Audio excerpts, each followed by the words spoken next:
Hello hello.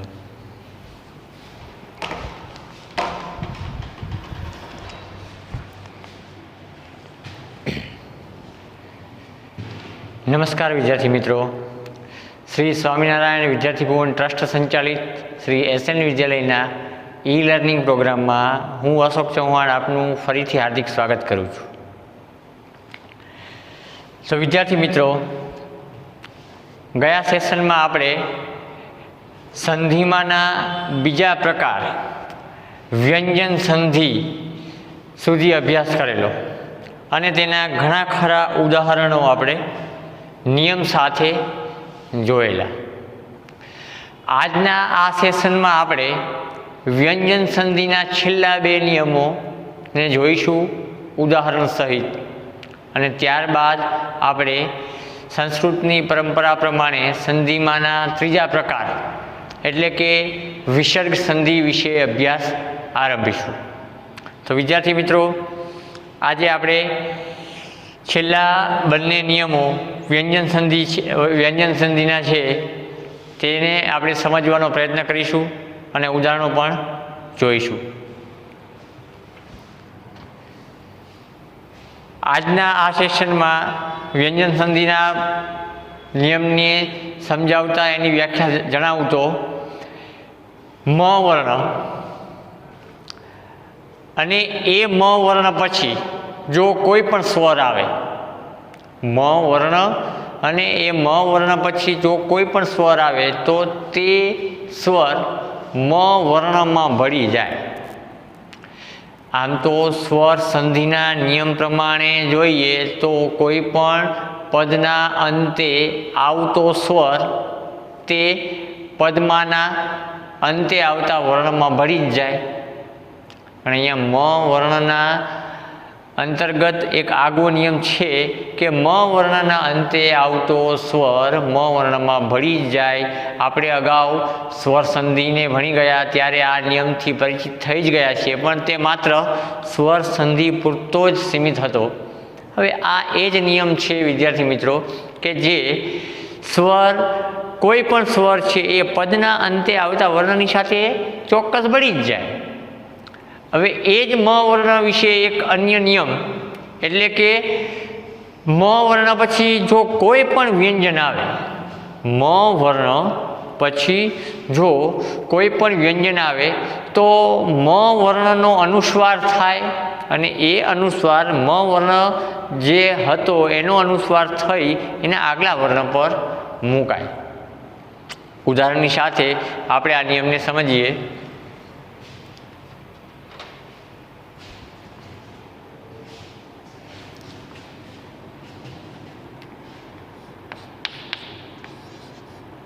म वर्ण पछी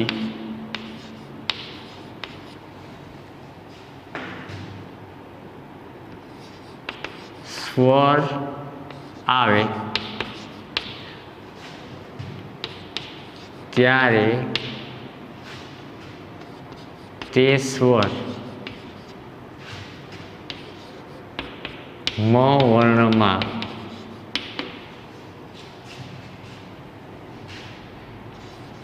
भळे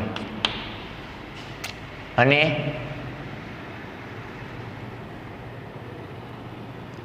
म वर्ण पछी कोई व्यंजन आवे त्यारे म वर्ण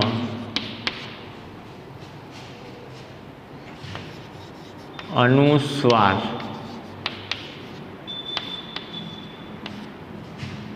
स्वरूपे तेनी आगळना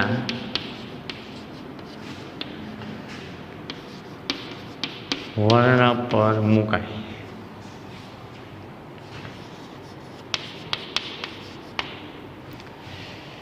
विद्यार्थी मित्रों, अहीं आ व्याख्या ने अनुसंधाने हूँ तमने अमुक उदाहरणों समझाऊँ।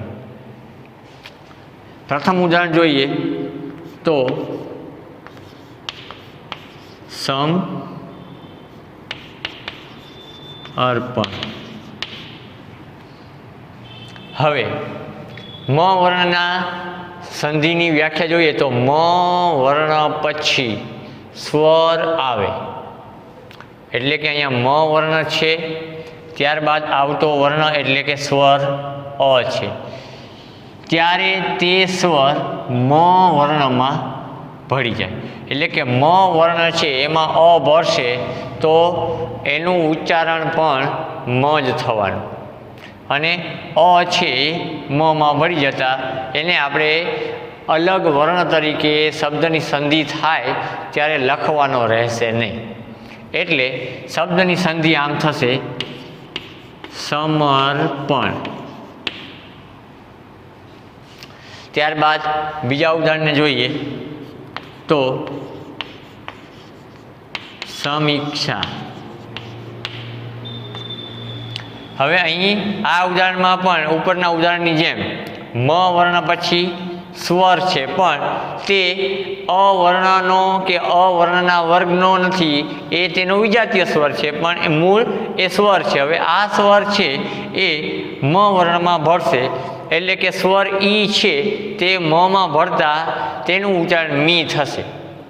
તો આ શબ્દને જ્યારે આપણે સંધિની સમાન જોડીશું ત્યારે શબ્દ સમીક્ષા તેમ બનશે.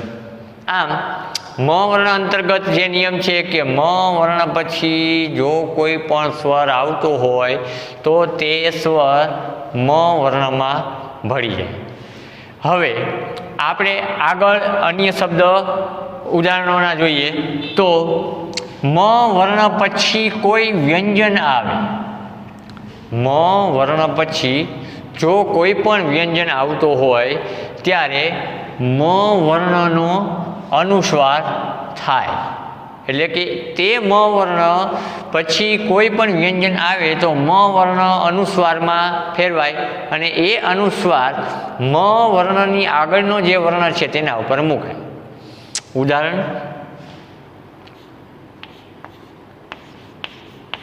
સંકલ્પ.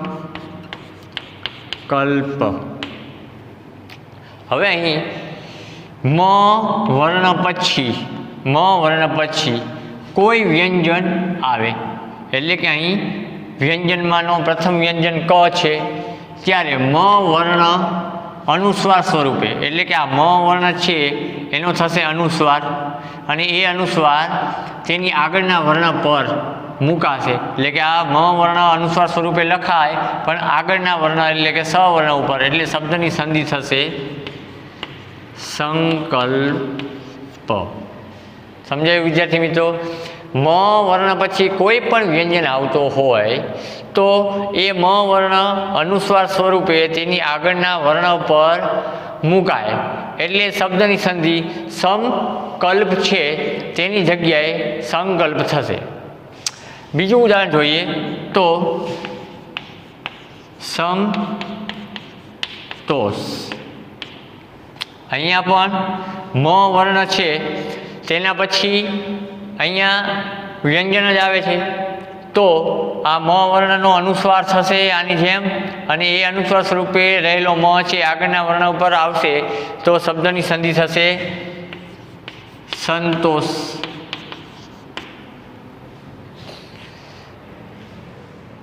સિવાયનું ઉદાહરણ જોઈએ તો સમયોગ. તો અહીં પણ મ વર્ણ પછી ય વ્યંજન છે, આ ય વ્યંજન આવ્યો છે મ પછી એટલે મ વર્ણનો અનુસ્વાર થઈ સ પર જોડાશે એટલે શબ્દની સંધિ થશે સંયોગ. કે પછી સમહર્તા.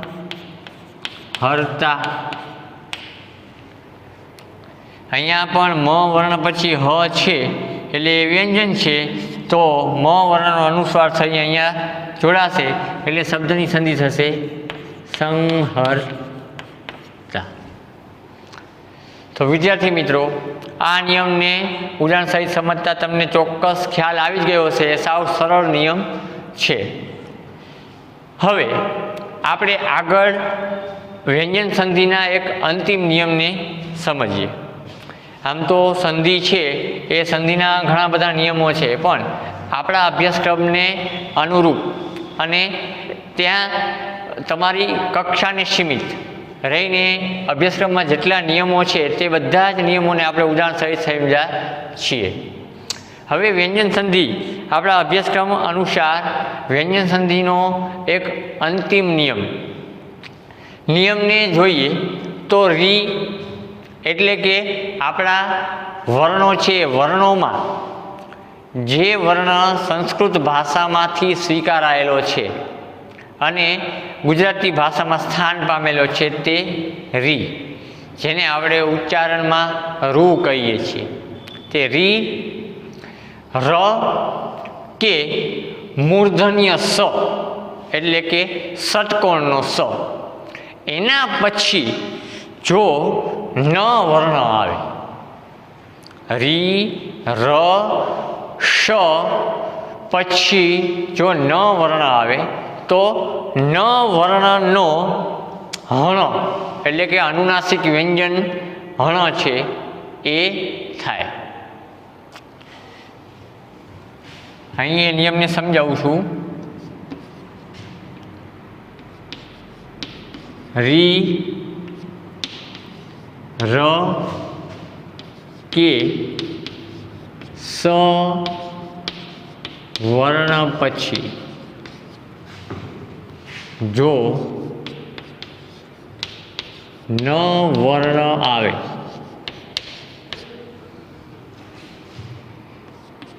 તો ન વર્ણને બદલે અનુનાસિક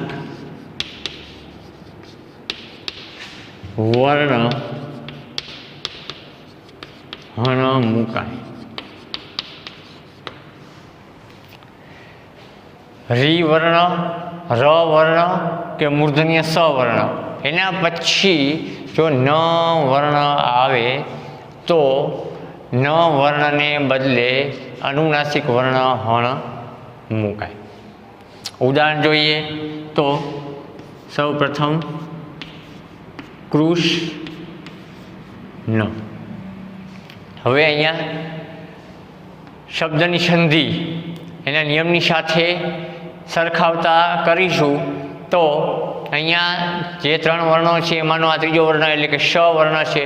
સ મૂર્ધન્ય છે, એના પછી જો ન વર્ણ આવે છે, આવતો હોય તો અહીંયા ન વર્ણ આવે જ છે તો ન વર્ણને બદલે અનુનાસિક હણ મુકાશે. આમ જોડણીના નિયમાનુસાર અહીંયા આગળનો વર્ણ એટલે કે શ છે એ અર્ધ બનશે અને શબ્દની સંધિ થશે કૃષ્ણ. નો અનુનાસિક હણ થાય. ત્યારબાદ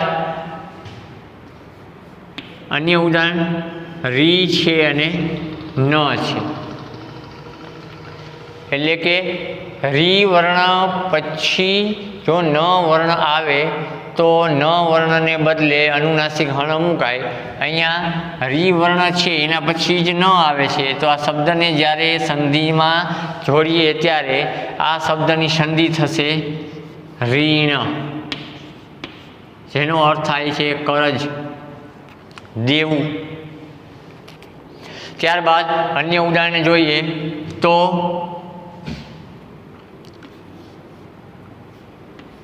પ્રનામ. હવે અહીં ત્રીજા વર્ણને જોઈએ. પ્રથમ આમ ક્રમમાં નહીં પણ સ અને રી આ બંનેના ઉદાહરણ તો જોયા. હવે આપણે આ બે સિવાયનો જે ત્રીજો વર્ણ બાકી રહે છે તેનું ઉદાહરણ જોઈએ તો ર વર્ણ. અહીંયા પ વર્ણ જ જોઈએ છીએ પણ દેખીતી રીતે એની સાથે જોડાયેલો ર વર્ણ પણ છે જ, એટલે કે ર વર્ણ પછી ન આવે સંધિના નિયમ અનુસાર તો ર પછી ન આવતા નનું પરિવર્તન અનુનાસિક હણમાં થાય તો શબ્દની સંધિ થશે પ્રણામ. ત્યારબાદના ઉદાહરણમાં જોઈએ તો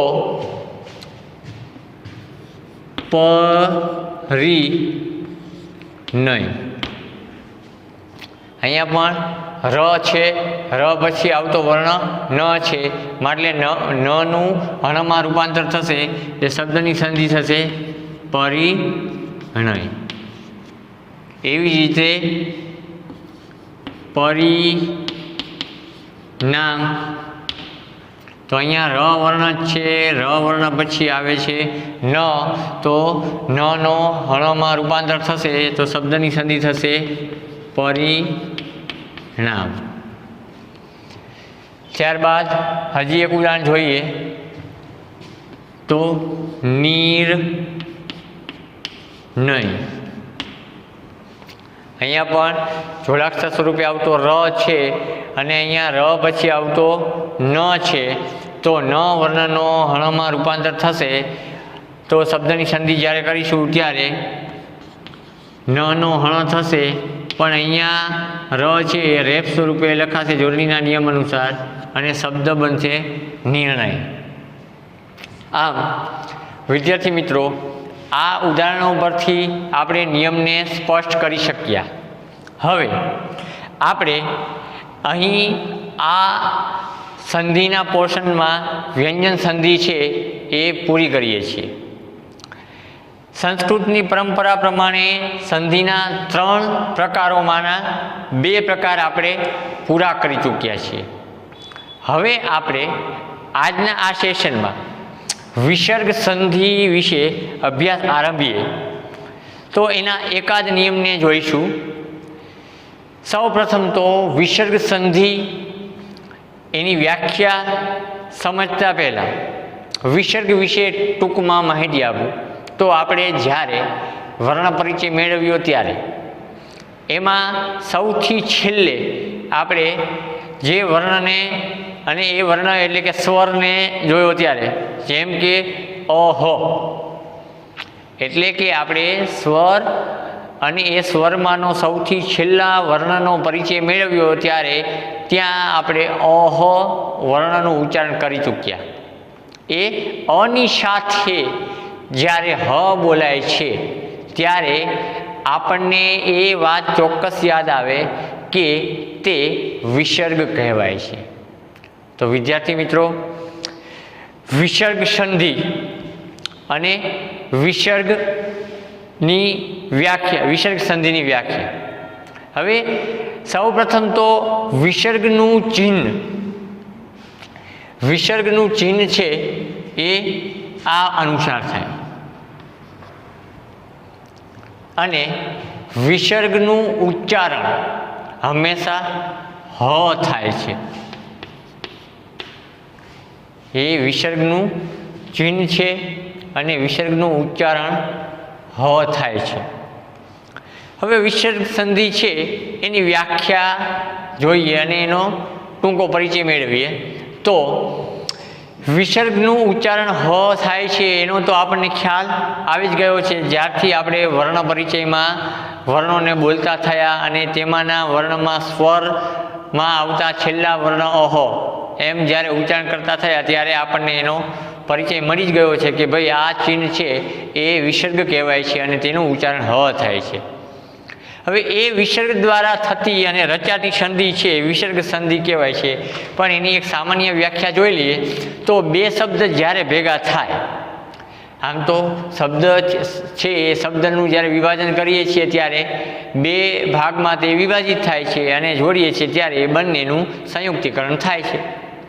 પણ અહીંયા એની વ્યાખ્યાને સમજતા પહેલાં આપણે એને સ્પષ્ટ કરી લઈએ કે 2 શબ્દ જ્યારે ભેગા થાય એટલે કે 2 શબ્દ જે છૂટા પડેલા છે તેને આપણે સંધિ કરતી વખતે જોડીએ છીએ ત્યારે આ બંને શબ્દો ભેગા થાય ત્યારે પ્રથમ શબ્દ છે એટલે કે પ્રથમ પદ, એ પ્રથમ પદના અંતે સ્વર કે વ્યંજન 2 શબ્દ ભેગા થતાં એ શબ્દમાંના પ્રથમ શબ્દના અંતે સ્વર હોય કે વ્યંજન હોય અને આ સ્વરના આવવાથી કે વ્યંજનના આવવાથી વિસર્ગમાં જે પરિવર્તન થાય અને ત્યારે જે સંધિ થાય અને જે શબ્દ રચાય ત્યારે તે વિસર્ગ સંધિ થઈ કહેવાય.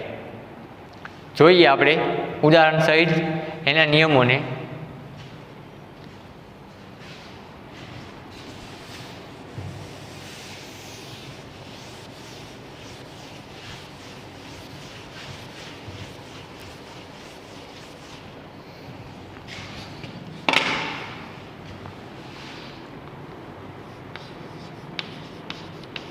વિસર્ગ સંધિ.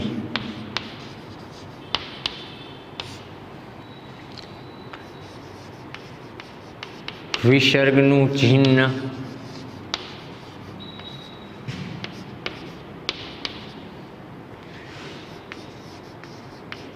વિસર્ગનું ઉચ્ચારણ.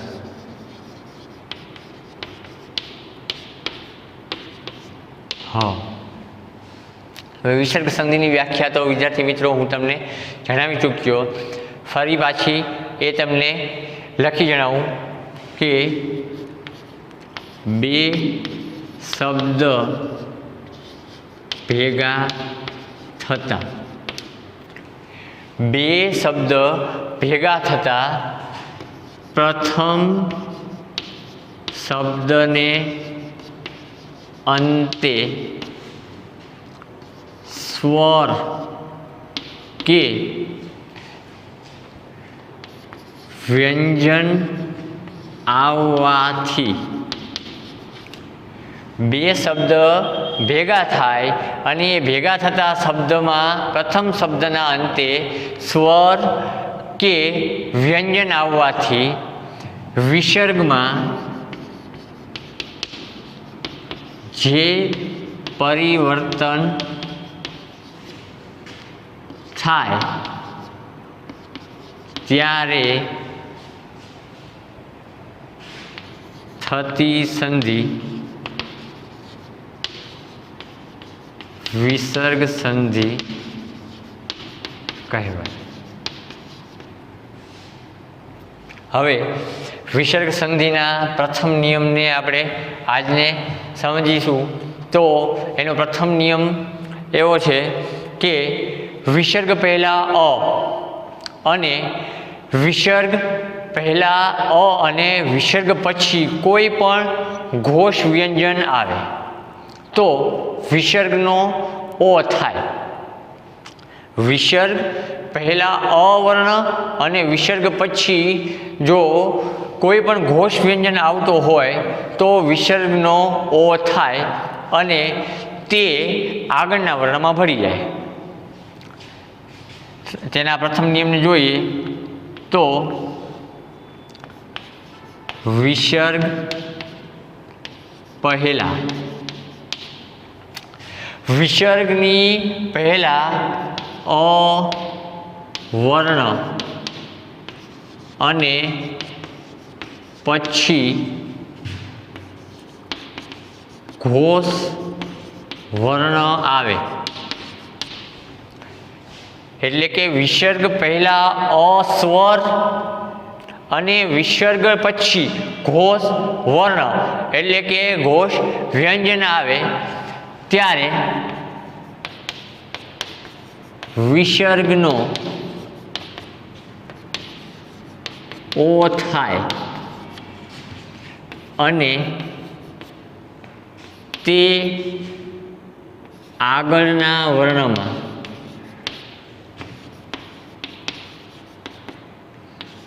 ભળી જાય. જો વિદ્યાર્થી મિત્રો અહીં વ્યાખ્યાને સ્પષ્ટ સમજો કે વિસર્ગ છે શબ્દની સંધિમાં હંમેશા હ ક્યાંય હશે નહીં, વિસર્ગ જ ચિહ્ન સ્વરૂપે હશે.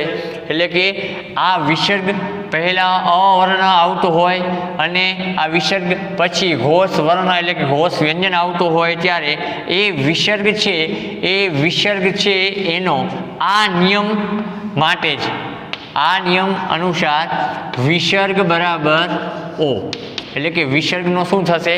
ઓ થશે અને તે ઓ વર્ણ છે એ આગળના વર્ણમાં ભળી જશે કારણ કે તે શું છે? સ્વર છે. હવે તેના ઉદાહરણને જોઈએ તો મ, ન, હ અને હર. હવે આ શબ્દને આપણે નિયમની સાથે સમજીએ તો વિસર્ગ પહેલાં અ એટલે કે આ વિસર્ગ છે અને એની પહેલાં આવતો વર્ણ છે ન, પણ ન વર્ણ છે એની સાથે ચોક્કસ અ વર્ણ તો ભરેલો જ છે. એટલે કે વિસર્ગ પહેલાં અ અને પછી ઘોષ વર્ણ આવે તો હવે આના માટે તમારે પેલું કોષ્ટક જોવું પડે. હવે અહીં એ કોષ્ટકને લખતો નથી, પણ આપણે અગાઉ વર્ણ પરિચયમાં અને સંધિની શરૂઆતમાં પણ એ કોષ્ટકને જોઈ ગયા છીએ. તો હનો સમાવેશ ઘોષ વર્ણમાં થાય છે. એટલે કે નિયમ પ્રમાણે વિસર્ગ પહેલાં અ આવે અને પછી ઘોષ વર્ણ આવે તો વિસર્ગનો ઓ થાય. એટલે કે અહીંયા આનો ઓ વર્ણ થશે, પણ ઓ વર્ણ છે એ નમાં ભળશે તો અહીંયા એનો ઉચ્ચારણ છે નો થશે. એટલે કે શબ્દની સંધિ થશે મનોહર. કારણ કે અહીંયા ન છે એની સાથે જોડાયેલો અ વર્ણ છે, એટલે કે વિસર્ગ પહેલાં અ આવતો હોય. અહીંયા વિસર્ગ છે, વિસર્ગ પહેલાં અહીંયા નમાં ભરેલો અ છે જ, અને વિસર્ગ પછી ઘોષ વર્ણ આવતો હોય તો હ વર્ણ છે, ઘોષ વર્ણ છે, માટે આ વિસર્ગ છે એનો ઓ થાય અને આ ઓ વર્ણ છે એ આમાં ભળી જશે. એટલે અહીંયા નમાં ઓ ભરતા નો થશે, એટલે શબ્દની સંધિ મનોહર થશે. ત્યારબાદ એવું જ એક ઉદાહરણ મનઃ અને રથ. તો અહીંયા પણ ન છે એમાં ભરેલો અ છે જ, એટલે કે વિસર્ગની પહેલાં અ વર્ણ છે અને વિસર્ગ પછી ઘોષ વ્યંજન એટલે કે ર છે. તો અહીંયા વિસર્ગનો ઓ થશે ઉપર મુજબ જ, અને એ ઓ નમાં ભરતા નો થશે, એટલે શબ્દની સંધિ થશે મનોરથ. એ સિવાયના અન્ય ઉદાહરણને જોઈએ તો બીજા શબ્દ દ્વારા બીજા વર્ણવાળા ઉદાહરણ જોઈએ તો સ, ર, હ અને વર. અહીંયા ર વર્ણ છે પણ રની સાથે ભરેલો અ વર્ણ છે, એટલે કે વિસર્ગની પહેલાં અ વર્ણ છે અને વિસર્ગ પછી આવતો વર્ણ ઘોષ વર્ણ છે. માટે આ વિસર્ગનો ઉપર પ્રમાણે ઓ જ થશે અને એ ઓ છે એ રમાં ભરશે એટલે એનું ઉચ્ચારણ રો થશે. એટલે શબ્દની સંધિ થશે સરોવર. અન્ય ઉદાહરણને જોઈએ તો અધઃ ગતિ. અહીંયા પણ ધ વર્ણમાં રહેલો અ વર્ણ અને એ વિસર્ગની પહેલાં આવે છે અને વિસર્ગ પછી આવતો ગ વર્ણ છે, ઘોષ વ્યંજન છે. માટે વિસર્ગનો અગાઉના 3 ઉદાહરણ પ્રમાણે ઓ જ થશે અને એ ઓ વર્ણ ધ વર્ણમાં ભળશે. માટે શબ્દની સંધિ થશે અધોગતિ. અને ત્યારબાદ અન્ય ઉદાહરણ જોઈએ તો મનઃ બલ. અહીંયા નમાં ભરેલો અ વર્ણ જે વિસર્ગની અગાઉ જ આવેલો છે અને આ વિસર્ગ પછી આવતો વર્ણ બ છે તે ઘોષ વર્ણ છે. માટે એ વિસર્ગનો ઓ થઈ આગળના વર્ણમાં ભળશે ત્યારે શબ્દની સંધિ થશે મનોબલ. આમ વિસર્ગ સંધિની શરૂઆતમાં સૌ પ્રથમ નિયમ અહીં આપણે પૂર્ણ કરીએ છીએ કે જ્યારે વિસર્ગની પહેલાં અ વર્ણ આવે અને વિસર્ગ પછી જો ઘોષ વર્ણ આવતો હોય તો વિસર્ગનો ઓ થાય અને તે ઓ દરેક આગલા વર્ણમાં ભળી જાય અને તે પ્રમાણે શબ્દની સંધિ રચાય. તો આશા રાખું વિદ્યાર્થી મિત્રો કે આજના આ સેશનમાં આપણે વ્યંજન સંધિના છેલ્લા 2 નિયમો અને વિસર્ગ સંધિના આરંભેલા આજ પ્રથમ નિયમમાં તમને ચોક્કસ સમજણ પડી હશે. અને વિશેષ અભ્યાસ માટે અન્ય સાહિત્યનો ઉપયોગ કરશો તો ચોક્કસ તેમાં તમે નિયમોને સમજી શકશો. મહેનત કરતા રહો. ફરી મળીશું. નમસ્કાર.